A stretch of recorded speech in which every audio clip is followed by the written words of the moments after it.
रणजित, थोडं तुम्हाला थांबवते. ही दृश्य आपण पाहतोय, एक शिवभक्त सध्या अतिशय आक्रमक झाल्याचं पाहायला मिळत आहे. साम टीव्हीवरती एक्सक्लुझिव्ह दृश्य तुम्ही पाहताय.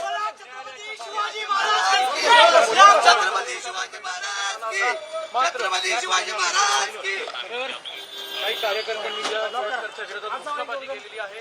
त्यांना आता पोलिसांनी तर ही दृश्य आपण पाहतोय. काही संतप्त कोल्हापूरकरांना, शिवभक्तांना आता पोलिसांनी ताब्यात घेतलेलं आहे. ते अगदी आक्रमक झाले होते आणि त्यानंतरची ही दृश्य आपण पाहतोय. छत्रपती शिवाजी महाराज की जय. छत्रपती शिवाजी महाराज की जय करण्यात आलेला आहे. काय कुठून आलाय तुम्ही? कशाला घोषणाबाजी केली? कोल्हापूर. बरं, या कोल्हापुरातील वातावरण सध्या चांगलंच चिघळ आहे.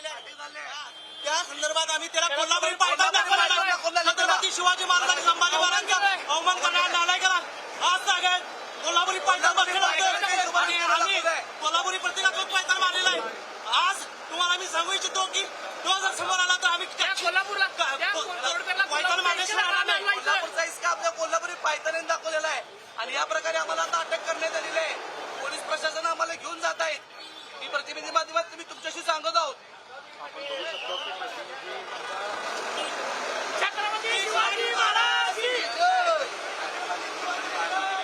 एकंदरीत असे दोन दृश्य आपण सध्या पाहतोय. एक म्हणजेच पोलीस स्टेशनच्या समोरची दृश्य, ज्या ठिकाणी शिवभक्तांनी अगदी गर्दी केली होती. तर ही दुसरी दृश्य जी आपण पाहताय ते कोरटकरला मागच्या दरवाजातून सध्या बाहेर काढण्यात आलेले. समोरच्या साईडने जे आहे ते शिवभक्त मोठ्या संख्येने उपस्थित झाले होते. त्यांनी अगदी आक्रमक पवित्रा घेतला होता, म्हणून सुरक्षेच्या कारणास्तव मागच्या गेटमधून जे आहे कोरटकरला बाहेर काढलं गेलंय. कोरटकरला थोड्याच वेळात कोर्टात हजर केलं जाणार आहे.